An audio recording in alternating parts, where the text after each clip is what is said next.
ಇದು ನಿಮ್ಮ ಕಣ್ಣಲ್ಲಿ ಕಣ್ಣೀರು ತರಿಸುವಂತಹ ಹೃದಯ ಸ್ಪರ್ಶಿ ಘಟನೆ.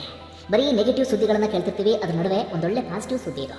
ನಿಮ್ಮಲ್ಲೂ ಕೂಡ ಇಂತಹ ಕೆಲಸವನ್ನು ಮಾಡೋದಕ್ಕೆ ಉತ್ಸಾಹ ಜಾಸ್ತಿ ಆಗಬಹುದು. ನಿಮ್ಮಲ್ಲಿ ಒಂದಷ್ಟು ಮಂದಿ ಈ ವಿಡಿಯೋವನ್ನು ಗಮನಿಸಿರಬಹುದು, ಒಂದಷ್ಟು ಮಂದಿ ನೋಡದೇ ಇರಬಹುದು. ಸದ್ಯಕ್ಕಂತೂ ಸೋಷಿಯಲ್ ಮೀಡಿಯಾದಲ್ಲಿ ವಿಪರೀತ ವೈರಲ್ ಆಗ್ತಾ ಇದೆ. ಜೊತೆಗೆ ವ್ಯಾಪಕವಾದಂತಹ ಪ್ರಶಂಸೆ ವ್ಯಕ್ತವಾಗ್ತದೆ. ಹಾಗೆ ಒಂದು ಖುಷಿಯ ವಿಚಾರ ಅಂದರೆ, ಅದು ಯಾವುದೇ ವಿಡಿಯೋ ವೈರಲ್ ಆಗಲಿ, ನೀವು ಅದರಲ್ಲಿ ನೆಗೆಟಿವ್ ಮತ್ತು ಪಾಸಿಟಿವ್ ಎರಡೂ ರೀತಿಯಾದಂಥ ಕಮೆಂಟ್ಸ್ಗಳನ್ನು ನೋಡ್ತೀರಿ. ಆದರೆ ಈ ವಿಡಿಯೋಗೆ ಬರೀ ಪಾಸಿಟಿವ್ ಕಮೆಂಟ್ಸ್ಗಳೇ ಬರ್ತಾ ಇದ್ದಾವೆ. ದೊಡ್ಡ ದೊಡ್ಡ ನಟನಟಿಯರು, ಉದ್ಯಮಿಗಳು ಅವರೆಲ್ಲರೂ ಕೂಡ ಈ ವಿಚಾರಕ್ಕೆ ಸಂಬಂಧಪಟ್ಟ ಹಾಗೆ ಕಮೆಂಟ್ಸ್ ಮಾಡ್ತಿದ್ದಾರೆ. ತಮ್ಮ ಸೋಷಿಯಲ್ ಮೀಡಿಯಾ ಪೇಜ್ಗಳಲ್ಲಿ ಈ ವಿಡಿಯೋವನ್ನು ಶೇರ್ ಮಾಡ್ಕೊಳ್ತಿದ್ದಾರೆ. ಹಾಗಾದರೆ ಏನಿದು ಘಟನೆ ಅನ್ನೋದನ್ನ ಗಮನಿಸ್ತಾ ಹೋಗೋಣ. ಶಿಂದೆ ಮತ್ತು ಶಾಂತಬಾಯಿ ಎನ್ನುವಂಥ ದಂಪತಿ. ಶಿಂದೆ ಅವರ ವಯಸ್ಸು ಈಗಾಗಲೇ 93ರಿಂದ 94 ಆಸುಪಾಸು. ಅವರ ಪತ್ನಿಯ ವಯಸ್ಸು ಕೂಡ ಹೆಚ್ಚು ಕಡಿಮೆ ಅಷ್ಟೇ ಆಗಿದೆ. ಅವರಿಬ್ಬರು ಕೂಡ ಮಹಾರಾಷ್ಟ್ರದ ಒಂದು ಚಿಕ್ಕ ಹಳ್ಳಿಯವರು. ಕೃಷಿಯನ್ನ ಮಾಡಿಕೊಂಡು ಜೀವನವನ್ನು ಸಾಗಿಸ್ತಾ ಇದ್ದಾರೆ. ಈ ವಯಸ್ಸಿನಲ್ಲಿ ಮಕ್ಕಳ ನೆರವು ಅಥವಾ ಮಕ್ಕಳ ಆಶ್ರಯ ಸಿಗಬೇಕಾಗಿತ್ತು. ಆದರೆ ಮೊದಲ ಮಗ ಸಾವನ್ನಪ್ಪಿ ಸಾಕಷ್ಟು ವರ್ಷಗಳೇ ಆಗಿದೆ. ಎರಡನೇ ಮಗ ಕುಡಿತದ ಚಟಕ್ಕೆ ಬಿದ್ದು ಅಪ್ಪ ಅಮ್ಮನ ಕಡೆಗೆ ಗಮನವನ್ನು ಕೊಡ್ತಾ ಇಲ್ಲ. ಹೀಗಾಗಿ ಈ ಇಳಿ ವಯಸ್ಸಿನಲ್ಲೂ ಕೂಡ ಗಂಡ ಹೆಂಡತಿ ದುಡಿದು ಬದುಕನ್ನ ಸಾಗಿಸುವಂತ ಪರಿಸ್ಥಿತಿ ಬಂದೊದಗಿದೆ. ಹೀಗಾಗಿ ಅವರೇ ದುಡಿಮೆ ಮಾಡಿಕೊಂಡು, ಅವರೇ ಕೃಷಿ ಚಟುವಟಿಕೆಯನ್ನು ಮಾಡಿಕೊಂಡು ಬಂದಂತ ಅಲ್ಪ ಆದಾಯದಲ್ಲಿ ಅವರು ಬದುಕನ್ನ ಸಾಗಿಸ್ತಾ ಇದ್ದಾರೆ. ಕಷ್ಟದ ಬದುಕು ಅಥವಾ ಬಡತನದ ಬದುಕು. ಹೀಗಿರುವಾಗ ಶಾಂತಾಬಾಯಿ ಅವರಿಗೆ ಮದುವೆ ಆದಾಗಲಿಂದಲೂ ಕೂಡ ಚಿನ್ನದ ಮಾಂಗಲ್ಯ ಸೂತ್ರವನ್ನ ಮಾಡಿಸಬೇಕು ಅಂತ ಆಸೆ ಇರುತ್ತದೆ. ಆದರೆ ಶಾಂತಾಬಾಯಿ ಅವರಿಗೆ ಇಲ್ಲಿಯವರೆಗೂ ಕೂಡ ಅದನ್ನು ಮಾಡಿಸೋದಕ್ಕೆ ಸಾಧ್ಯ ಆಗಿಲ್ಲ. ಅವರ ಮಕ್ಕಳು ಕೂಡ ಮಾಡಿಸ್ಕೊಟ್ಟಿಲ್ಲ, ಅಥವಾ ಮಕ್ಕಳು ಆ ವಿಚಾರಕ್ಕೆ ಸಂಬಂಧಪಟ್ಟ ಹಾಗೆ ಗಮನವನ್ನೇ ಕೊಟ್ಟಿಲ್ಲ. ಆದರೆ ಶಾಂತಾಬಾಯಿ ಅವರ ಆಸೆಯನ್ನ ತೀರಿಸಬೇಕು ಅಥವಾ ಕನಸನ್ನ ಈಡೇರಿಸಬೇಕು ಎನ್ನುವಂಥ ಆಸೆ ಅವರ ಗಂಡ ಆಗಿರುವಂಥ ಶಿಂದೆ ಅವರಿಗೆ ಇರುತ್ತೆ. ಹೀಗಾಗಿ ಬಹಳಷ್ಟು ವರ್ಷಗಳಿಂದ ಅವರು ಹಣವನ್ನು ಹೊಂದಿಸ್ತಾ ಇದ್ರಂತೆ, ಅಥವಾ ಹಣವನ್ನು ಕೂಡ ಹಾಕುವಂಥ ಕೆಲಸವನ್ನು ಮಾಡ್ತಾ ಇದ್ರು. ಆದರೆ ಹೇಳ್ಕೊಳ್ಳುವಂಥ ಆದಾಯ ಇಲ್ಲ. ಬಂದಂಥ ದುಡಿಮೆಯಲ್ಲಿ 3 ಹೊತ್ತಿನ ಊಟಕ್ಕಾದರೆ ಹೆಚ್ಚು ಎನ್ನುವಂಥ ಪರಿಸ್ಥಿತಿಯಲ್ಲಿ ಅವರಿದ್ದಾರೆ. ಕೊನೆಯದಾಗಿ ಹಾಗೂ ಹೀಗೂ ಅಂತ ದುಡ್ಡನ್ನು ಒಟ್ಟಾಕಿ ಆ ದುಡ್ಡು 1120ಕ್ಕೆ ಮುಟ್ಟಿದೆ. ಗಂಡ ಹೆಂಡತಿ ಆಗ ಅಂದ್ಕೊಂಡಿದ್ದಾರೆ, 1000 ರೂಪಾಯಿನ ದಾಟಿ ಹೋಗಿದೆ, ನಾವು ಆರಾಮಾಗಿ ಚಿನ್ನದ ಮಾಂಗಲ್ಯ ಸೂತ್ರವನ್ನು ಅಥವಾ ಮಂಗಳ ಸೂತ್ರವನ್ನು ತೆಗೆದುಕೊಳ್ಳಬಹುದು ಅಂತ ಯೋಚನೆಯನ್ನು ಮಾಡಿದ್ದಾರೆ. ಸದ್ಯ ವೈರಲ್ ಆಗೋದಕ್ಕೆ ಕಾರಣ ಆ ಗಂಡ ಹೆಂಡತಿಯ ಆ ಮುಗ್ಧತೆ.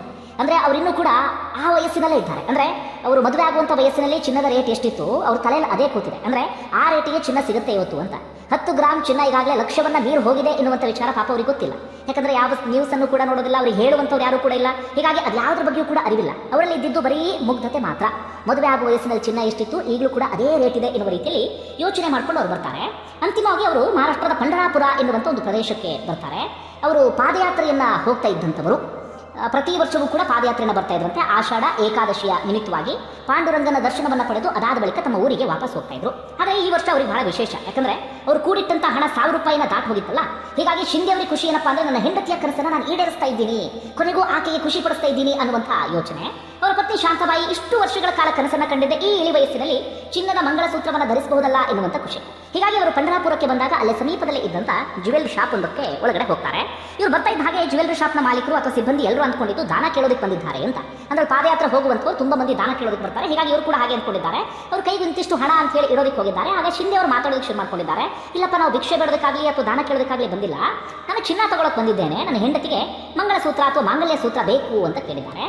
ಜ್ಯುವೆಲ್ರಿ ಶಾಪ್ ಮಾಲೀಕನ ಕೈಗೆ 1120 ರೂಪಾಯಿ ಇಟ್ಟು ಮಂಗಳಸೂತ್ರವನ್ನು ಕೊಡಿ ಅಂತ ಹೇಳಿದ್ದಾರೆ. ಶಿಂದೆ ಹಾಗೆ ಶಾಂತಾಬಾಯಿ ಅವರ ಮುಗ್ಧತೆಯನ್ನು ನೋಡಿ ಅರಿಕ್ಷಣ ಜ್ಯುವೆಲ್ರಿ ಮಾಲೀಕನಿಗೆ ಏನು ಹೇಳಬೇಕು ಅನ್ನೋದು ಗೊತ್ತಾಗಿಲ್ಲ. ಶಿಂದೆ ಹಾಗೆ ಮುಂದುವರಿಸ್ತಾ ಮಾತಾಡ್ತಾರೆ. ಅವರು, ನನ್ನ ಪತ್ನಿಗೆ ಈ ರೀತಿಯಾಗಿ ಒಂದು ಚಿನ್ನದ ಮಂಗಳಸೂತ್ರವನ್ನು ತೆಗೆದುಕೊಳ್ಳುವಂಥ ಕನಸಿತ್ತು, ನಾನು ಕನಸು ಈಡೇರಿಸುವಂಥ ಕೆಲಸವನ್ನು ಮಾಡ್ತಿದ್ದೀನಿ, ದಯವಿಟ್ಟು ಈ ಹಣವನ್ನು ತಗೊಂಡು ಮಂಗಳಸೂತ್ರವನ್ನು ಕೊಡಿ ಅಂತ ಮತ್ತೊಮ್ಮೆ ಕೇಳ್ತಾರೆ. ಜ್ಯುವೆಲ್ರಿ ಶಾಪ್ ಮಾಲೀಕನಿಗೆ ಒಂದು ರೀತಿಯಲ್ಲಿ ಧರ್ಮ ಸಂಕಟ. ವಾಪಸ್ ಕಳಿಸೋದಕ್ಕೆ ಮನಸ್ಸಿಲ್ಲ. ಆದರೆ 1120 ರೂಪಾಯಿಗೆ ಚಿನ್ನದ ಮಂಗಳಸೂತ್ರ ಹೋಗಲಿ, ಏನಂದ್ರೆ ಏನೂ ಕೂಡ ಬರೋದಿಲ್ಲ. ಆದರೂ ಕೂಡ ಅವರು ಆ ದಂಪತಿಗೆ ಅರ್ಥ ಮಾಡಿಸ್ತಾರೆ, 1120 ರೂಪಾಯಿ ಏನೂ ಬರೋದಿಲ್ಲ, ಆ ಕಾಲ ಮುಗಿದು ಹೋಯಿತು, ಈಗ ನಾವು ಬೇರೆ ಕಾಲದಲ್ಲಿ ಇದ್ದೇವೆ ಅಂತ. ಅರಿಕ್ಷಣ ಶಿಂದೆ ಮತ್ತು ಶಾಂತಾಬಾಯಿ ದಂಪತಿಗೆ ಒಂದು ರೀತಿಯಲ್ಲಿ ಅದು ಶಾಕಿಂಗ್ ವಿಚಾರ. ಅವರಿಗೆ ಲಕ್ಷ ಅದೆಲ್ಲವನ್ನು ಕೂಡ ಅವ್ರು ಸರಿಯಾಗಿ ಕೇಳಿಯೇ ಇಲ್ಲ, ಅಥವಾ ಲಕ್ಷಕ್ಕೆ ಚಿನ್ನ ಹೋಗಿದೆ ಅದ್ಯಾವುದರ ಅರಿವು ಕೂಡ ಇಲ್ಲ. ಅವರು ಅರಿಕ್ಷಣ ಶಾಕ್ ಆಗ್ತಾರೆ. ಜೊತೆಗೆ ನಮ್ಮ ಕನಸು ಕಮರಿ ಹೋಯಿತು ಅಂತ ಕಣ್ಣೀರನ್ನು ಹಾಕೋದಕ್ಕೆ ಶುರು ಮಾಡ್ಕೊಳ್ತಾರೆ.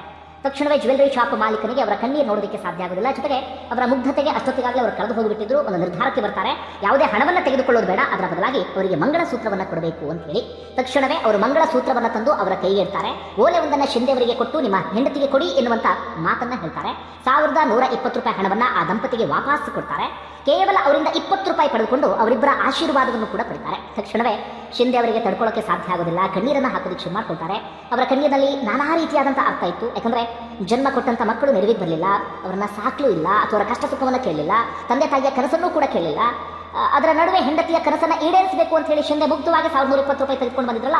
ಹೀಗಾಗಿ ಅದೆಲ್ಲ ದುಃಖವನ್ನು ತಡೆದುಕೊಳ್ಳೋಕೆ ಸಾಧ್ಯ ಆಗದೆ ಅವರ ಕಣ್ಣಲ್ಲಿ ಕಣ್ಣೀರು ಬರೋದಕ್ಕೆ ಶುರುವಾಗುತ್ತೆ. ಶಾಂತಾಬಾಯಿ ಕೂಡ ಕಣ್ಣೀರನ್ನು ಹಾಕೋದಕ್ಕೆ ಶುರು ಮಾಡ್ಕೊಳ್ತಾರೆ. ನಿಮ್ಮಲ್ಲಿ ಒಂದಷ್ಟು ಜನ ಪ್ರಶ್ನೆ ಮಾಡ್ಬೋದು, ವಿಡಿಯೋನ ಯಾಕೆ ಮಾಡಿದ್ರು ಹಾಗೆ ಹೀಗೆ ಅಂತ ಹೇಳಿ. ವಿಡಿಯೋ ಮಾಡಿದ್ದು ಜ್ಯುವೆಲ್ಲರಿ ಶಾಪ್ನ ಮಾಲೀಕರಲ್ಲ, ಅಲ್ಲೇ ಇದ್ದಂಥ ಗ್ರಾಹಕರೊಬ್ಬರು ಎಲ್ಲ ಇದನ್ನು ನೋಡ್ತಾ ಇದ್ರಲ್ಲ, ಅವರಿಗೂ ಕೂಡ ಬಹಳ ಖುಷಿಯಾಗಿ ಅದನ್ನು ಸಂಪೂರ್ಣವಾಗಿ ಅವರು ವಿಡಿಯೋ ಮಾಡಿದ್ದಾರೆ. ವಿಡಿಯೋ ಮಾಡಿ ಅದಾದ ಬಳಿಕ ಸೋಷಿಯಲ್ ಮೀಡಿಯಾ ಪೇಜ್ ಒಂದರಲ್ಲಿ ಅಪ್ಲೋಡ್ ಮಾಡಿದ್ದಾರೆ. ಅದಾದ ನಂತರ ಅದೆಲ್ಲ ಕಡೆಗಳಲ್ಲೂ ಕೂಡ ವೈರಲ್ ಆಗೋದಕ್ಕೆ ಶುರುವಾಗಿದೆ. ಅಂತಿಮವಾಗಿ ಜ್ಯುವೆಲ್ಲರಿ ಶಾಪ್ ಮಾಲೀಕ ಕೇವಲ ಆ ಮಂಗಳಸೂತ್ರ ಹಾಗೆ ಓಲೆಯನ್ನು ಕೊಟ್ಟಿದ್ದು ಮಾತ್ರ ಅಲ್ಲ, ಅವರ ಊರಿಗೂ ಕೂಡ ಅವ್ರಿಗೆ ಏನೇನು ವ್ಯವಸ್ಥೆ ಮಾಡಬೇಕು ಅದೆಲ್ಲ ವ್ಯವಸ್ಥೆಯನ್ನು ಮಾಡಿ ಕಳಿಸ್ಕೊಟ್ಟಿದ್ದಾರೆ. ಸದ್ಯ ಶಿಂದೆ ಅವರಿಗೆ ಹೆಂಡತಿಯ ಕನಸನ್ನ ಈಡೇರಿಸಿದೆ ಎನ್ನುವಂಥ ಖುಷಿ, ಶಾಂತಾಬಾಯಿ ಅವರಿಗೆ ಅಷ್ಟು ವರ್ಷಗಳಿಂದ ಕಂಡಂತ ಕನಸು ಇಳಿ ವಯಸ್ಸಿನಲ್ಲಿ ಈಡೇರುತ್ತಲ್ಲ ಎನ್ನುವಂಥ ಒಂದು ಆತ್ಮತೃಪ್ತಿಯೋ ಅಥವಾ ಸಂತೃಪ್ತಿಯೋ ಏನೋ ಒಂದು. ಕೊನೆಯದಾಗಿ ಖುಷಿಯಾಗಿ ಇದೀಗ ಗಂಡ ಹೆಂಡತಿ ಇಬ್ಬರು ಕೂಡ ಮನೆಗೆ ಹೋಗಿದ್ದಾರೆ. ಸದ್ಯ ವಿಡಿಯೋ ಎಲ್ಲ ಕಡೆಗಳಲ್ಲೂ ಕೂಡ ವಿಪರೀತ ವೈರಲ್ ಆಗ್ತಾ ಇದೆ. ಇಲ್ಲಿ ಈ ವಿಡಿಯೋ ಈ ಪರಿಯಾಗಿ ವೈರಲ್ ಆಗೋದಕ್ಕೆ ಕಾರಣ ಗಂಡ ಹೆಂಡತಿಯ ಈ ಮುಗ್ಧತೆ ನೋಡಿ. ಆ ಕಾಲದ ಚಿನ್ನದ ರೇಟೆ ಈಗಲೂ ಇದೆ ಅಂತ ಹೇಳೋರು ಭಾವಿಸಿಬಿಟ್ಟಿದ್ರು. ಮತ್ತೊಂದು, ಈ ಇಳಿ ವಯಸ್ಸಿನಲ್ಲಿ ಹೆಂಡತಿಯ ಆಸೆಯನ್ನು ಪೂರೈಸಬೇಕು ಎನ್ನುವಂಥ ಮನಸ್ಥಿತಿ ಬಂತಲ್ಲ, ಅಥವಾ ಒಂದು ಯೋಚನೆಯನ್ನ ಮಾಡಿದ್ರಲ್ಲ. ಈಗಿನ ಕಾಲ ಗೊತ್ತಲ್ಲ ನಿಮಗೆ, ಸಣ್ಣ ಪುಟ್ಟ ವಿಚಾರಕ್ಕೆ ಡಿವೋರ್ಸ್ ಆಗೋದು, ಸಣ್ಣ ಪುಟ್ಟ ವಿಚಾರಕ್ಕೆ ಜಗಳ, ಮತ್ತೊಂದು ಮಗದೊಂದು ಕೋರ್ಟ್ ಮೆಟ್ಟಿಲಿರೋದು, ಪ್ರತಿದಿನ ಇಂಥ ಸುದ್ದಿ, ಗಂಡನ ಹೆಂಡತಿ ಸಾಯಿಸಿದ್ಲು, ಹೆಂಡತಿಯನ್ನ ಗಂಡನ ಸಾಯಿಸಿದ್ಲು, ಬರೀ ಇಂಥವೇ ಸುದ್ದಿಗಳನ್ನು ನೋಡ್ತಿರ್ತೀವಿ. ಆದರೆ ಇಳಿ ವಯಸ್ಸಿನಲ್ಲೂ ಆ ಮಾಗದ ಪ್ರೀತಿ ಇದೆಯಲ್ಲ ಅವರಿಬ್ಬರದ್ದು, ಅದು ಇಲ್ಲಿ ಎಲ್ರಿಗೂ ಕೂಡ ಖುಷಿ ಕೊಡ್ತಿರುವಂಥ ವಿಚಾರ. ಜೊತೆಗೆ ಜ್ಯುವೆಲ್ಲರಿ ಶಾಪ್ ಮಾಲೀಕನ ಹೃದಯ ವೈಶಾಲ್ಯತೆ ಅಥವಾ ಆ ಸಂದರ್ಭದಲ್ಲಿ ಅವರು ತೋರಿದಂತಹ ಆ ಪ್ರೀತಿ ಇದೆಯಲ್ಲ ವೃದ್ಧ ದಂಪತಿಗಳ ಮೇಲೆ, ಅದಕ್ಕೆ ನಾವು ಈ ಸಂದರ್ಭದಲ್ಲಿ ಶಾಬಾಷನ್ನ ಹೇಳಲೇಬೇಕು. ನಿಮ್ಗೆ ಏನಿಸುತ್ತೆ ಕಮೆಂಟ್ ಬಾಕ್ಸಲ್ಲಿ ಮೆನ್ಷನ್ ಮಾಡಿ. ಧನ್ಯವಾದ. ವಿಡಿಯೋ ನೋಡಿದ್ರೆ